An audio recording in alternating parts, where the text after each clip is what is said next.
মাতৃ পিতৃ বন্দনাৰ বাবে অসম চৰকাৰৰ ৰাজ্যিক কৰ্মচাৰীসকলে নিজৰ মোবাইলতে আবেদন কেনেকৈ কৰিব আৰু ইয়াৰ বাবে ডকুমেণ্টছ কি লাগিব আৰু কিমান দিনৰ ছুটি লাভ কৰিব সেই বিষয়ে আজিৰ এই ভিডিঅ'টোত সবিশেষ জনোৱা হ'ব। মাতৃ পিতৃ বন্দনাৰ বাবে এপ্লাই কৰিবলৈ প্ৰথমতে নিজৰ মোবাইলত যিকোনো এখন গুগলত গৈ সাৰ্চ কৰি ল'ব যে মাতৃ পিতৃ বন্দনা MATRI মাতৃ পিতৃ বন্দনা ইয়াতে সাৰ্চ কৰাৰ লগে লগে অপশ্যনটো আহি যাব যে মাতৃ পিতৃ বন্দনা ইয়াতে ক্লিক কৰি দিয়া হ'ল। ক্লিক কৰাৰ পিছত যেটো অফিচিয়েল ৱেবছাইট সেই ৱেবছাইটখন খোল খাব যে ইয়াতে মাতৃ পিতৃ বন্দনা ইয়াতে এগেইন ক্লিক কৰা হ'ল। ক্লিক কৰাৰ পিছত ইয়াতে চাব যে ইফালে এমপ্লয়ি লগইন আছে সেই এমপ্লয়ি লগইনৰ তলত চাব যে ক্লিক হিয়াৰ টু ৰেজিষ্টাৰ এই প্ৰথমতে ৰেজিষ্টাৰত ক্লিক কৰিব লাগিব। এতে ক্লিক কৰাৰ পিছত যে এমপ্লয়ি ৰেজিষ্ট্ৰেশ্যন ফৰ্ম এই ফৰ্মখন ফিল আপ কৰিব লাগিব আৰু ফৰ্মত দিয়া আছে প্ৰথমতে আছে নেম আছে নিজৰ নামটো দিব লাগিব তাৰ পিছত ফাদাৰ নেম মাদাৰ নেম আছে mobile number date of birth আছে আৰু সিলেক্ট জেন্ডাৰ আছে তাৰ পিছত অফিচিয়েল ইনফৰমেশ্যন আৰু অফিচিয়েল ইনফৰমেশ্যনত দিব লাগিব আপোনালোকে যেটো অফিসত কৰ্মৰত বা কাম কৰি আছে সেই অফিসৰ ইনফৰমেশ্যনটো দিব আৰু শিক্ষকসকলে নিজৰ স্কুলৰ ইনফৰমেশ্যনটো দিব। ইয়াতে দিয়া আছে যে নেম অফ অফিসৰ নাম আপোনালোকৰ স্কুলৰ নামটো দিব ডিজিগনেশ্যন এইটো দি ল'ব সিলেক্ট ডিপাৰ্টমেণ্ট ইয়াতে ক্লিক কৰাৰ লগে লগে আপোনালোকে যেটো ডিপাৰ্টমেণ্টত কাম কৰি আছে সেই ডিপাৰ্টমেণ্টৰ গোটেইখিনি ডিটেইলছ আহি যাব। ইয়াতে ডিপাৰ্টমেণ্টটো সিলেক্ট কৰি ল'ব আৰু একেবাৰে শেষত এলিমেণ্টাৰী এডুকেশ্যন ডিপাৰ্টমেণ্ট আছে। ইয়াৰ পিছত যে নেম অফ কনচাৰ্ন হেড আপোনালোকৰ স্কুলৰ হেডৰ নামটো দিব সিলেক্ট ডিস্ট্ৰিক্ট সাব ডিভিজন আৰু ব্লক। ইয়াৰ পিছত ডকুমেণ্ট আপলোড আৰু ডকুমেণ্ট আপলোডত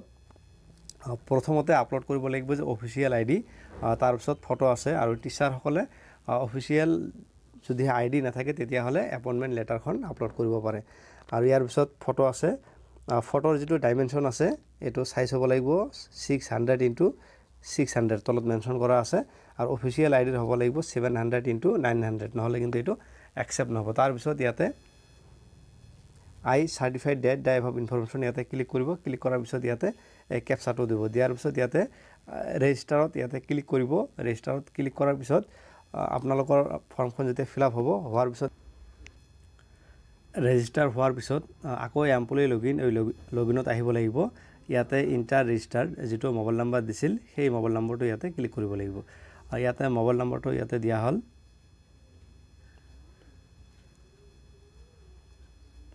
মোবাইল নম্বৰটো দিয়াৰ পিছত ইয়াতে সেন্ড ওটিপি এই সেন্ড ওটিপিত ক্লিক কৰিব আৰু তেতিয়া আপোনালোকৰ মোবাইলত এটা ওটিপি আহিব সেই ওটিপিটো তাতে দিব লাগিব। ইন্টাৰ দা ওটিপি ইয়াতে ওটিপিখন দি ল'ব। ইয়াতে ওটিপিখন দিয়া হ'ল লগইন উইথ ওটিপি ইয়াতে ক্লিক কৰি দিয়া হ'ল। এতে ক্লিক কৰাৰ পিছত ইয়াতে চাব যে টোটাল ইয়াতে লিভ এপ্লিকেশ্যন আছে লিভ ইয়াৰ এপ্লাই ফৰ লিভ ইয়াতে প্ৰথমতে এপ্লাই ফৰ লিভত ইয়াতে ক্লিক কৰিব লাগিব। এতে ক্লিক কৰাৰ পিছত ইয়াতে এপ্লাই লিভ ইয়াতে সিলেক্ট কৰিব লাগিব to whom you want to spend time with visit ইয়াতে সিলেক্ট কৰিব। পেৰেণ্টছ হলে পেৰেণ্টছত দিব আৰু পেৰেণ্টছ ইন ল হলে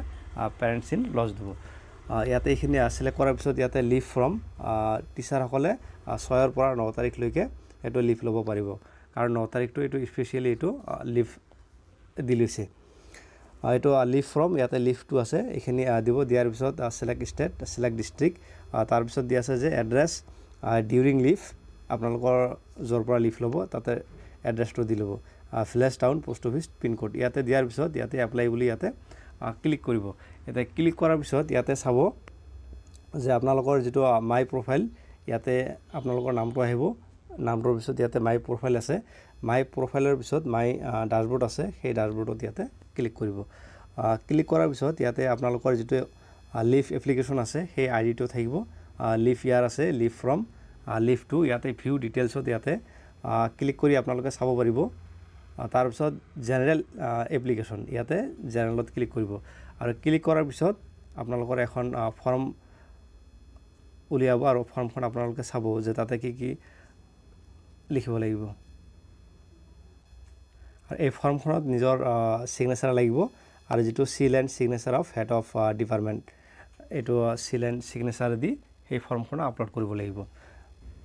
আৰু আপলোড কৰিবলৈ ইয়াতে আপলোড অপশ্যনত যাব লাগিব যে আপলোড ইয়াতে এপ্লিকেশ্যনখন আপলোড কৰিব লাগিব আৰু ফটো আপোনালোকে ছুটি যে ল'ব ছুটিত যিখিনি সময় কটাইছিল সেই সময়খিনিৰ যিখিনি ফটো আছে ইয়াতে আপলোড কৰিব পাৰিব ইয়াতে আপলোডত ইয়াতে ক্লিক কৰিব ক্লিক কৰাৰ পিছত ইয়াতে চাব যে আপলোড সাইন লিভ এপ্লিকেশ্যন এই এপ্লিকেশ্যনখন ইয়াতে আপলোড কৰিব আৰু আপলোড লিভ ফটোগ্ৰাফ 1 আৰু upload live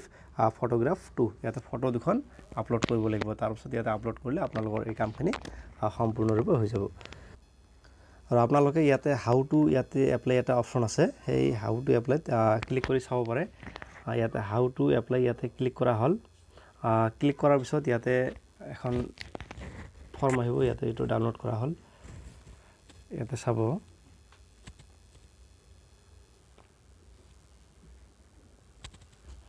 how to apply কেনেকৈ কৰিব ইয়াতে গোটেই ডিটেইলছখিনি দিয়া আছে আপোনালোকে এইখিনি পঢ়ি চাব চোৱাৰ পিছতে এপ্লাই কৰিব পাৰিব